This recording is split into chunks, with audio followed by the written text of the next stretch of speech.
Hi, this is Jabari from the YouTube channel From Nothing. I'll be guest narrating today and show you the family tree of the Solomonic Dynasty from Ethiopia. The Solomonic Dynasty claims to be the oldest dynasty in the world and traces its roots all the way back to the biblical king of Solomon. In this video, I'll be starting with these legendary beginnings and tracing the line from the ancient kings of Aksum to the medieval and modern emperors of Ethiopia, all the way to the current heirs to the Ethiopian throne today. I'll be using this family tree chart designed by Matt, which can be downloaded for free using the link in the description.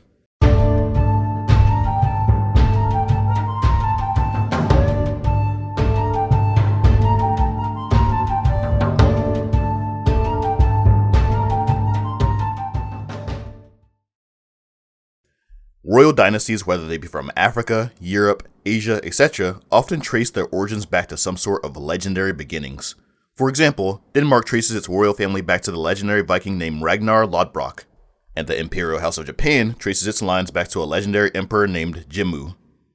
Connecting one's dynasty to a revered person from the distant past was a way to legitimatize one's rule in the present. In the case of Ethiopia, when Yakuno Amlak defeated the Zagwe kings to become emperor, it was claimed that he was simply re-establishing the rule of the dynasty that went all the way back to King Solomon. King Solomon, of course, is a major character in the Bible. He was the son of King David and is said to have built the first temple in Jerusalem. According to most mainstream historians, King David and Solomon are considered to be legendary figures.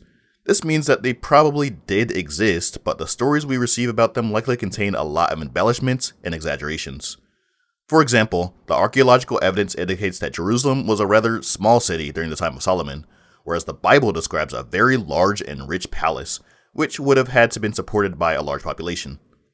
According to 1 Kings chapter 10, a certain queen of Sheba came to visit Solomon because she had heard of his great wisdom. In the biblical account, they talked for a long time, exchanged some expensive gifts, and then she simply returned home.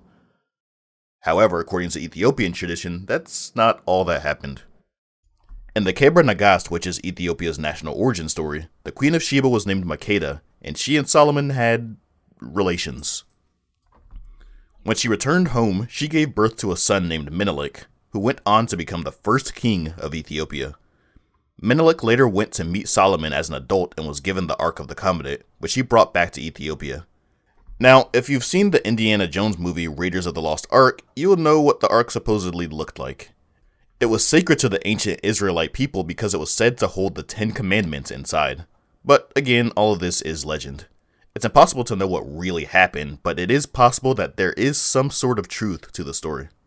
What we do know is that just prior to the start of the Common Era, a powerful kingdom did emerge in Ethiopia, known as Aksum. It replaced the earlier kingdom of Kush as the dominant state south of Egypt.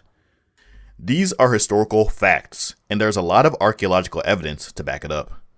Unfortunately though, we don't have a lot of textual information about the various kings of Aksum, but we do have some, starting with the first historically verifiable king, Zahakala, in the 1st century CE, who may have also been known as Zaskales.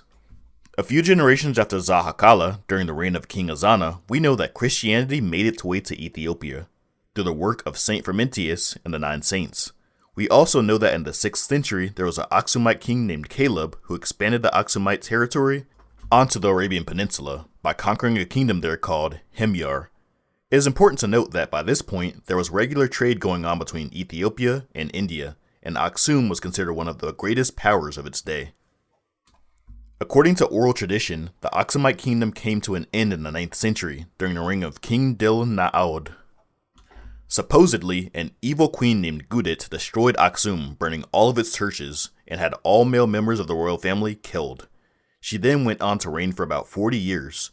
After Gudit, we get the Zagwe dynasty, which ruled Ethiopia for over 300 years. Their first king, Maratakla Hamanat, married the daughter of the last king of Aksum in order to provide continuity. Under the Zagwe dynasty, Christianity was restored and many churches were rebuilt. But then in the year 1270, we get Yakuno Amlak, who I mentioned at the beginning of this video.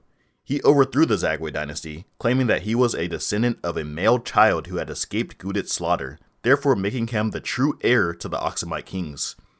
The Solomonic dynasty was thus established and would go on to rule Ethiopia for the next 700 years.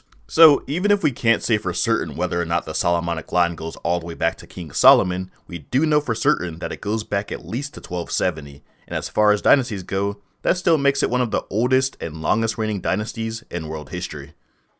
The Ethiopian word for king is negus, but during the reign of the Solomonic dynasty, the rulers of Ethiopia started using the title Negusa Nagast instead, which means king of kings, and was therefore equivalent to the word emperor. There were a lot of Solomonic emperors of Ethiopia, so I'm not going to go through each one. Instead, we're just going to hit some of the highlights until we get closer to the present. The next person I'll point out is Emperor Amda Seyon I, who reigned from 1314 to 1344. He greatly expanded Ethiopia's territory, and it was during his reign that the Kebra Nagast and several other great works of Ethiopian literature were written. A couple of generations down from Amda Seyon, we get Zara Yacob, which means seed of Jacob. He was also known as Constantine I. After the death of his first wife, he married a woman named Eleni, who had previously been a Muslim princess whose lands had been conquered and converted by Zara Yacob. After the death of her first husband, she became an important political figure during the reigns of his sons and grandsons, demonstrating that women had held positions of power throughout Ethiopian history. She died during the reign of Dawit II, for whom she had originally served as a regent. Later in Dawit's reign, he fought a major war against the nearby Adal Sultanate, which was supported by the powerful Ottoman Empire. But there was no clear winner in the war, and the conflict just ended up weakening both sides, in a Pyrrhic victory. It is at this point that the Solomonic dynasty split into hundreds of several branches, the two most important ones being the Gondar branch and the Shua branch. So after Dawit II, we get 5 more emperors from the main branch before the line moves to the Gondar branch. The first emperor from the Gondar branch was Susenyos I. It was around this time that the Oromo people started to migrate into Ethiopia. Today, the Oromo comprise the largest ethnic group in the country. Susenyos was followed by Fasilides, who was the person who was credited with founding the city of Gondar and moving the capital there. He built the Fasil Gebi Castle, as well as the St. Mary of Zion Cathedral, which to this day is said to house the Ark of the Covenant. Fasilides was followed by Johannes I, and then by Iyasu I. He also called the Great initiated many administrative reforms and took a keen interest in religious matters.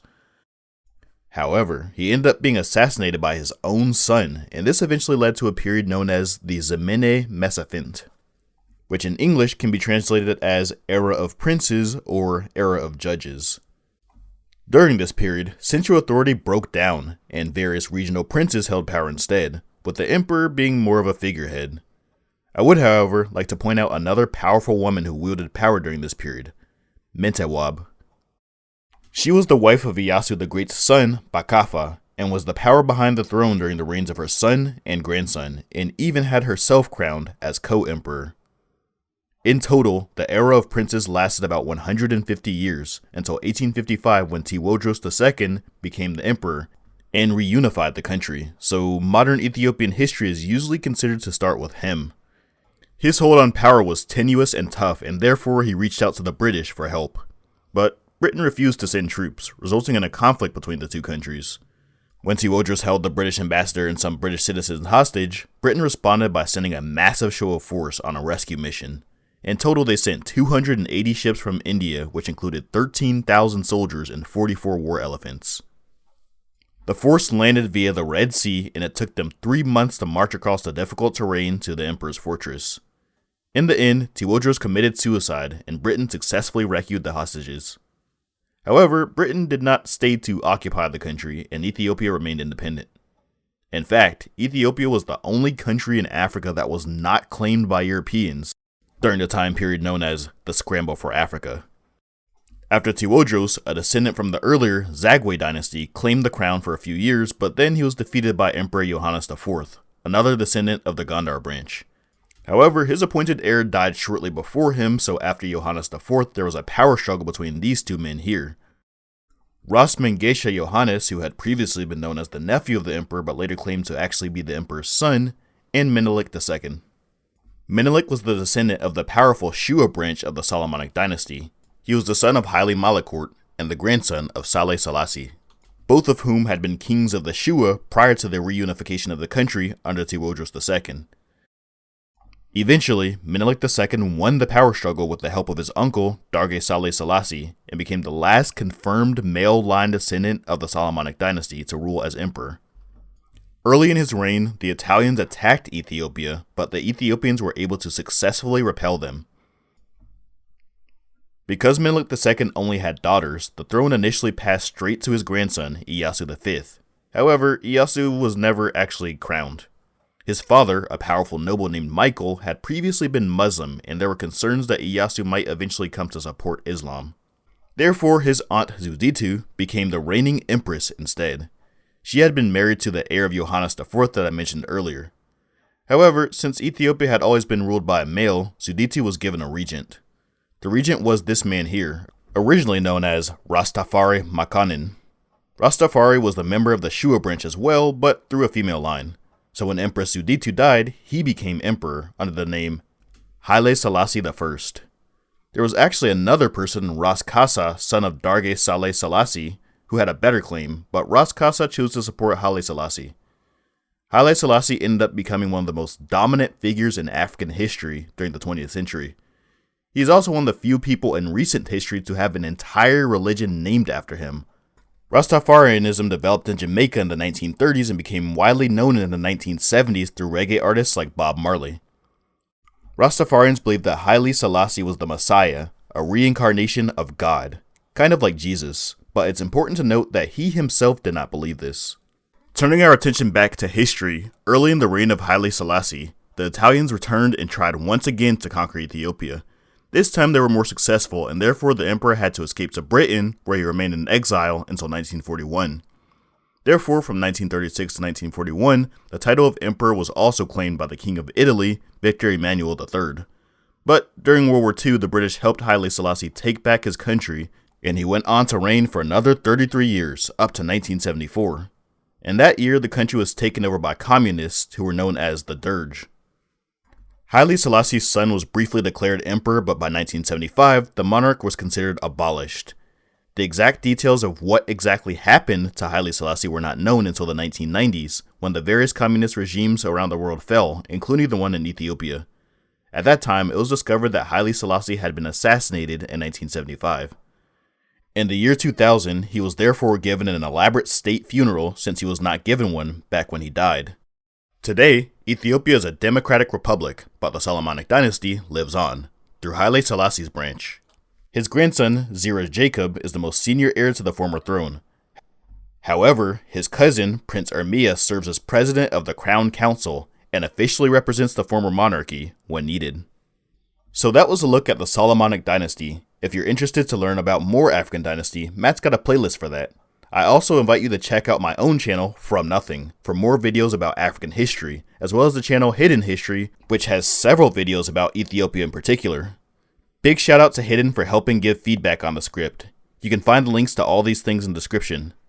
Thanks for watching.